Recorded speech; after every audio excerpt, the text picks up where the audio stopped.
Assalamualaikum teman-teman, welcome lagi di channel Movie Story.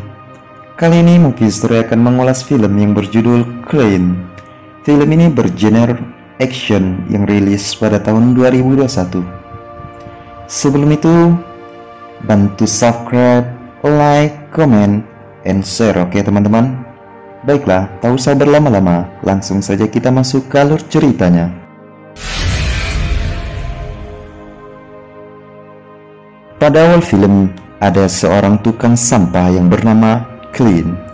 Ia merupakan mantan pembunuh bayaran, kini menjalani hidup di sebuah kota terpencil. Ia memilih menjalani kehidupan seperti ini untuk menebus perbuatannya di masa lalu. Warga biasanya memanggilnya dengan sebutan Clean, mungkin karena ia bertugas mengumpulkan sampah dari malam hingga subuh. Setiap harinya, Clean melewati jalanan kumuh dan rumah kosong yang sering terjadi tindakan kriminal di sana. Banyaknya kriminal kejahatan terjadi langsung di hadapannya, namun Clean memilih hidup damai. Orang-orang menganggap Clean sebagai orang yang suka membantu tetangganya. Ia sering mengurus anak tetangga yang sangat mirip dengan mendiang anaknya yang sudah lama meninggal. Ia bernama Dianda. Setiap pagi, Clean juga menyiapkan bekal untuk anak itu. Setelah beres memberi bekal, Clean lanjut mencari penghasilan tambahan. Clean mengumpulkan rongsokan antik yang ditemui di TPA dan memodifikasinya supaya berfungsi kembali. Ia lalu menjualnya ke toko antik yang kebetulan pemiliknya merupakan teman baiknya. Toko antik itu bahkan menjual senjata api. Namun, setiap kali ia melihat senjata yang dipajang, Clean teringat akan masa lalunya sebagai pembunuh bayaran. Ia tidak mau kembali ke masa-masa suram tersebut karena hanya menyisakan penyesalan. Malam pun datang dan dia ditugaskan untuk kerja lembur mengumpulkan sampah. Ketika Clean sampai di lokasi, ia melihat sekumpulan orang sedang menggerumuni truk muatan di depan sebuah resto seafood. Clean tahu kalau ada yang tidak beres dengan sekumpulan orang itu.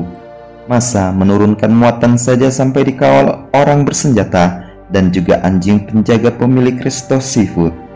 Mereka melihat ke arah Clean seperti sedang memperhatikan gerak-geriknya. Daripada dicurigai, ia lebih memilih untuk menyelesaikan pekerjaannya supaya bisa pulang lebih cepat.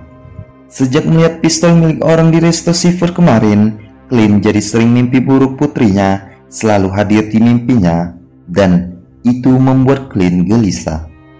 Kalau saja ia tidak menjadi pembunuh bayaran, mungkin putrinya masih hidup sampai sekarang. Namun, apa boleh buat, beras sudah menjadi lontong. Ia hanya bisa menjalani hidup walaupun dihantui rasa penyesalan. Untuk mengobati sedikit perasaan bersalah itu, Clean melampiaskannya dengan memanjakan Dianda. Saat Clean menaruh sepeda di rumah anak itu, neneknya Dianda terlihat tidak suka dengan kehadiran Clean. Si nenek sebenarnya tahu Clean ini orang baik, hanya saja si nenek tidak mau terus-menerus mendapat bantuan dari Clean. Makanya sekarang ia agak judes. Si nenek sedikit cerita kalau dulu tuh daerah ini nih banyak penghuninya. Namun setelah narkoba ini meluas, anak-anak muda menjadi barbar dan kasus kriminal pun ikut meningkat. Si nenek pun meminta tolong kepada Clean supaya menyelamatkan kota ini dan mengembalikannya seperti dulu. Namun, Clean tidak terlalu mengopeninnya. Sementara itu di sisi lain, bos resto seafood yang kerap dipanggil Michael itu sedang gencar-gencarnya menurunkan stok dari truk muatan. Kali ini ia melakukannya di siang hari karena takut orang-orang seperti Clean akan curiga jika menurunkan muatan di malam hari terus-menerus. Mau siang ataupun malam, tetap saja ini adalah kegiatan ilegal. Alasannya simpel sih, karena Michael adalah bandar narkoba di kota ini. Ia dengan cerdik menyusupkan puluhan kilo tepung maizena ke dalam badan ikan. Setelah transaksi beres, Michael tiba-tiba memukul si pengantar secara membabi buta. Anaknya Michael yang ada di sana hanya terdiam ketika melihat Michael menyiksa orang di siang bolong sambil berlumuran darah.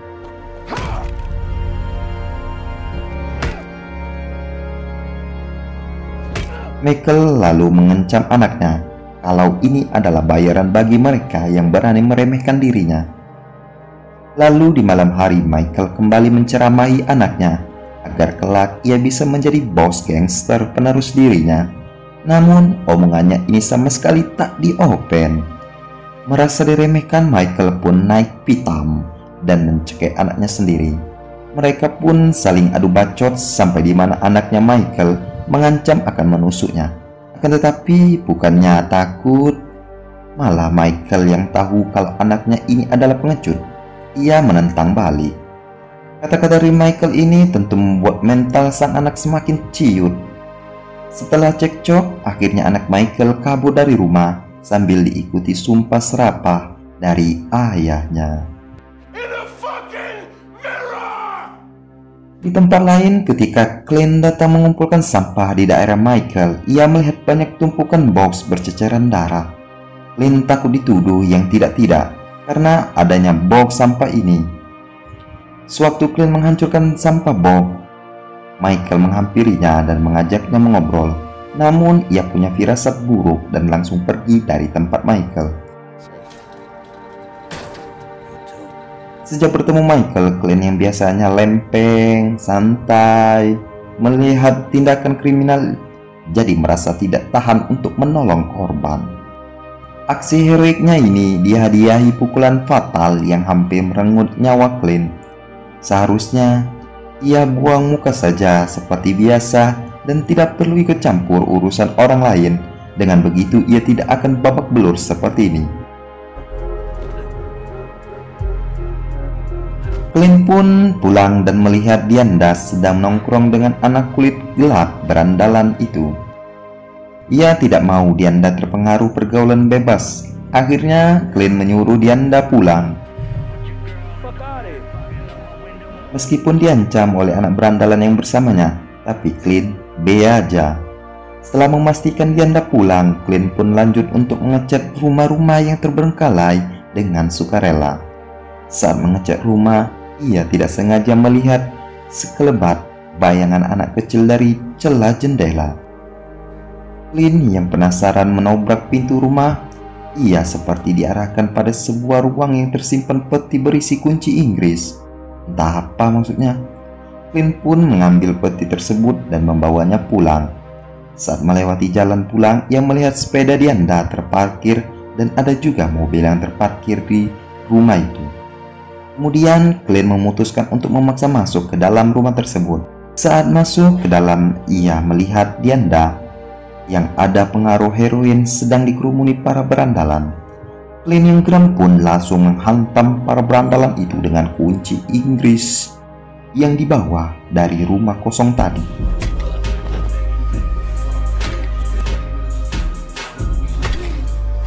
Salah satu berandalan yang dihabisi ternyata adalah anaknya Michael.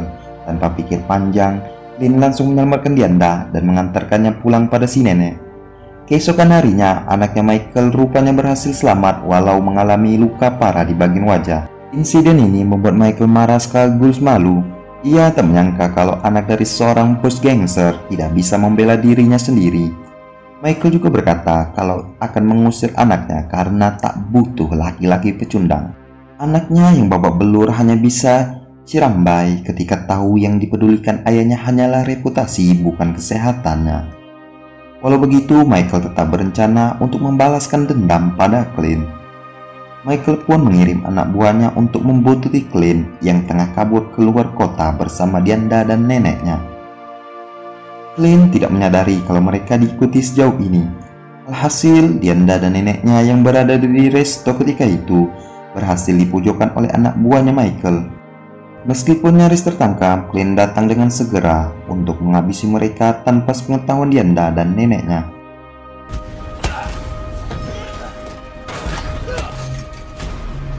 Tapi bukannya senang bisa lolos, si nenek malah menyalahkan Clint karena gara-gara dia mereka tidak bisa pulang ke kota dan kini menjadi buronan. Namun si nenek tidak tahu bahwa Clint sebenarnya merupakan seorang mantan pembunuh bayaran. Membereskan hal sekecil ini adalah perkara mudah baginya. Clint berjanji akan menyelesaikan ini semua sehingga mereka bisa kembali ke kota dengan aman. Clint pun meninggalkan Dianda dan si nenek di tempat yang aman. Sementara ia kembali ke kota untuk menepati janjinya. Pertama-tama ia kembali ke rumahnya untuk mengambil uang yang disimpannya. Ia menggunakan uang tersebut untuk menyiapkan alat-alat yang dibutuhkan seperti memiliki shotgun dan pistol dan lain-lain dari teman baiknya. Semua itu dilakukan demi menyingkirkan Michael. Sementara itu Michael baru mendapat kabar kalau orang suruhannya lenyap dihabisi Clint.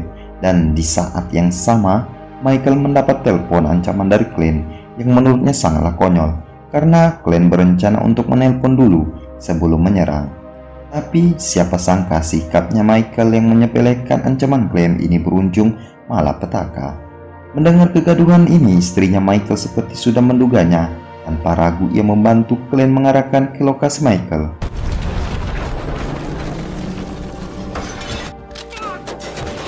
Clint kehabisan amunisi dan ia kebetulan melihat banyak koleksi shotgun hingga sniper. Namun saat mau mengambilnya ia diterjang oleh seseorang. Michael cukup lega ketika mengetahui anaknya datang untuk menolongnya. Ternyata dugaannya salah besar.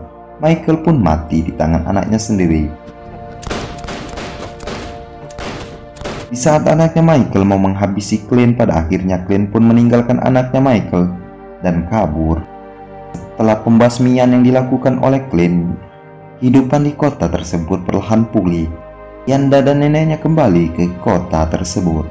Jaringan narkoba milik Michael kini sudah punah, dan semua ini berkat Clint, seorang tukang bersih-bersih yang bisa membersihkan sampah masyarakat di kehidupan kota. Dan pada akhirnya film pun berakhir.